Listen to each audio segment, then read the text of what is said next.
Ke-23, bisa marah juga? Hari pernikahan pun tiba, acara ijab kabul sudah dilaksanakan hari Jumat pagi dan hanya dihadiri oleh keluarga saja. Kalandra meminta untuk pernikahan seperti surat dan mas kawin dari dia semua. Awalnya sempat ada perdebatan antara Kalandra dan Galika untuk semua ini. Walau Galika sudah mengatakan di depan opanya jika ia tidak masalah dengan Kalandra yang membiayai. Namun, ini hanya pernikahan kontrak. Sudah seharusnya dirinya yang mengurus semua. Ia mengatakan hal seperti itu di depan opanya supaya opanya tidak curiga. Awalnya Kalandra mengiyakan, tetapi ia tahu bagaimana membuat Galika setuju dengan keinginannya. Jangan pasang wajah masam seperti itu. Jika wajahmu masam seperti itu, orang-orang akan berpikir jika kamu tidak bahagia dengan pernikahan ini. Tapi, memang sih, kamu mana mungkin bahagia dengan pernikahan ini? Ucap Kalandra yang saat ini sedang berdiri di dekat stand makanan. Acara ijab kabul dilanjutkan dengan makan bersama keluarga. Bahkan makanan yang dibuat pun hanya makanan yang dibuat oleh para asisten rumah tangga. Bukan makanan catering karena memang hanya pihak keluarga saja yang datang. Keluarga Kalandra hanya ada adiknya saja. Ibunya tidak memiliki keluarga, itu yang ia tahu sampai ibunya meninggal. Tidak pernah ada satu pun sanak saudara yang ia temui. Dari ayahnya, bahkan ia tidak ingat dengan sang ayah. Apakah ayahnya masih hidup atau tidak, ia benar-benar lupa tentang ayahnya. Yang ia tahu, ia tidak lagi memiliki ayah sedari ia kecil. Ibunya tidak pernah membahas ayahnya sama sekali. Dulu sewaktu kecil setiap kali ia bertanya di mana ayah, ibunya tidak pernah menjawab, ibunya selalu mengalihkan pertanyaannya ke hal lain hingga ia lupa dengan pertanyaan itu. Itu sebabnya tidak ada keluarganya yang hadir kecuali sang adik. Sedangkan keluarga Galika hanya dari keluarga almarhum neneknya. Opa anak tunggal tidak memiliki saudara, jadi ia pun tidak ada keluarga yang datang dari Opa. Aku kesal melihat wajah menjijikan mereka. Benar-benar merendahkan. Bisakah mereka pulang saat ini juga? Tanya Galika yang sangat kesal. Kalandra tersenyum kemudian menggenggam satu tangan Galika. Mau ngapain? Tanya Galika yang dengan cepat menarik tangannya dari genggaman tangan Kalandra. Aku hanya memintamu untuk sabar, untuk hari ini dan hari Minggu. Tahanlah emosi kamu. Ucap Kalandra dengan nada suara lembut. Setiap melihat mereka yang ada tekanan darahku langsung naik. Aku tidak suka, menjijikan. Sungguh. Kesal Galika dan wajahnya sudah tertekuk sangat dalam. Kalandra hanya tersenyum. Tersenyumlah, ada yang kesini. Ucap Kalandra menatap Galika. Kamu benar-benar mempermalukan keluarga Airlangga. Masa keluarga Airlangga mas kawainya hanya mas 10 gram dan seperangkat alat sholat? Aduh, benar-benar memalukan. Ucap Galih dengan nada meledek. Aduh, mulut cowok tapi lemes banget. Malui sama batang. Moga anak om gak kayak om, ya? Oh iya, gimana perusahaan? Masih aman?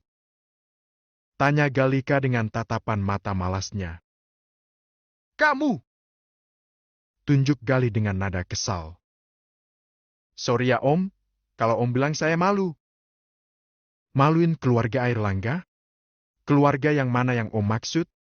Opa sama sekali nggak mempermasalahkan tentang mas kawin yang suami aku kasih ke aku, ucap Galika seraya menatap malas Galih. Kalau om merasa keluarga Airlangga, mohon maaf dari mana darah Airlangganya, ya? Dari kakek Suherman yang adiknya Oma? Mohon maaf, kalau karena itu. Itu ya dari keluarga Oma, bukan keluarga opaku yang Airlangga. Jadi, jangan bilang lagi kalau aku mempermalukan keluarga Airlangga.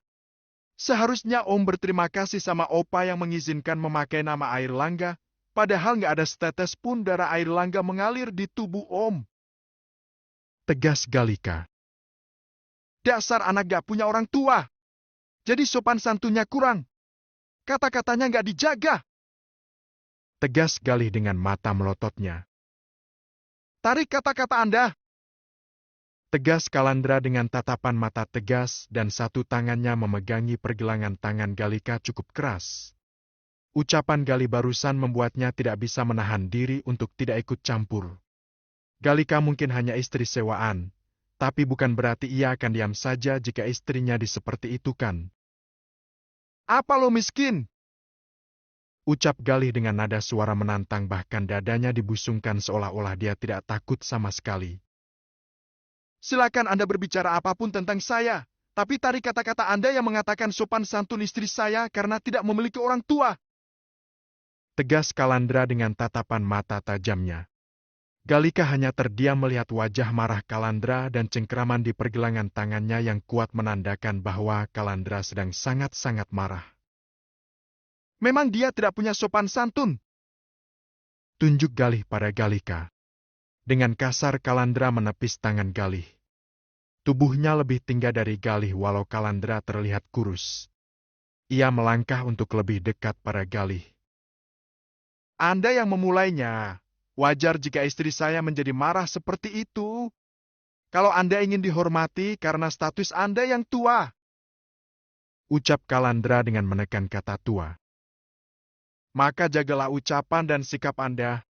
Anda yang seperti ini sama saja Anda merendahkan diri Anda sendiri. Tegas Kalandra dengan tatapan mata tajamnya.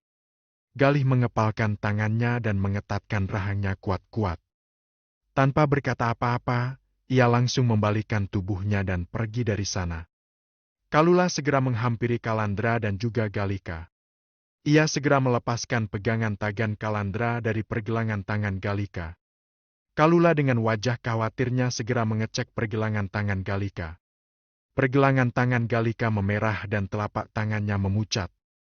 Kalula langsung menatap nyalang kakaknya itu dan Kalandra wajahnya menjadi merasa bersalah. Kamu gak apa-apa? Tanya Kalandra dengan raut wajah bersalahnya dan hendak memegang pergelangan tangan Galika. Namun Kalula langsung memukul tangan Kalandra. Jauh-jauh dari Mbak. Ucap Kalula. Ayo, Mbak. Ikut aku.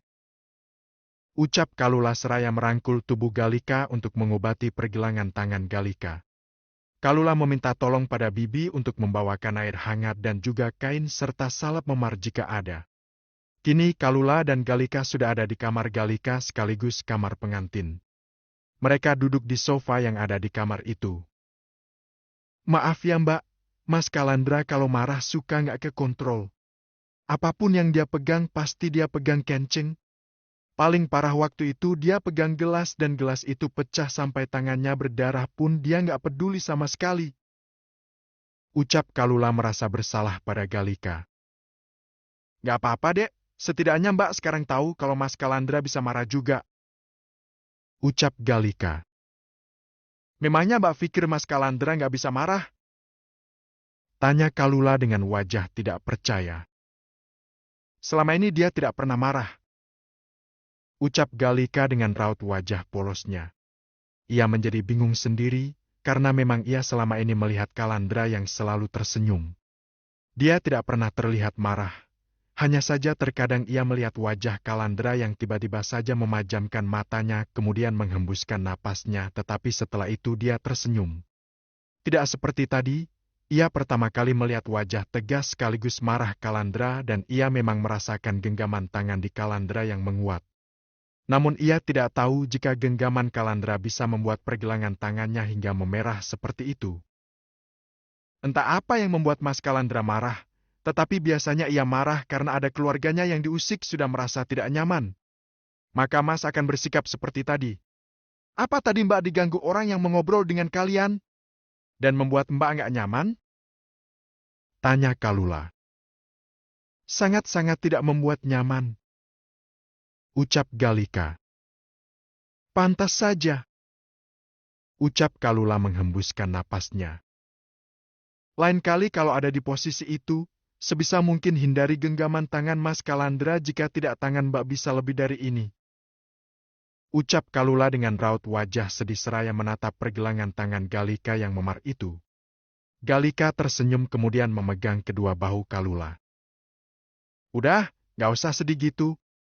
Mbak nggak kenapa-napa kok, Dikompres sama diobatin pakai salep nanti juga sembuh. Ucap Galika seraya tersenyum. Suara ketukan pintu mengalihkan pandangan mereka ke arah pintu masuk. Kalandra masuk seraya membawa nampan yang berisi baskom air hangat, kain dan juga salep. Ngapain kesini? Ketus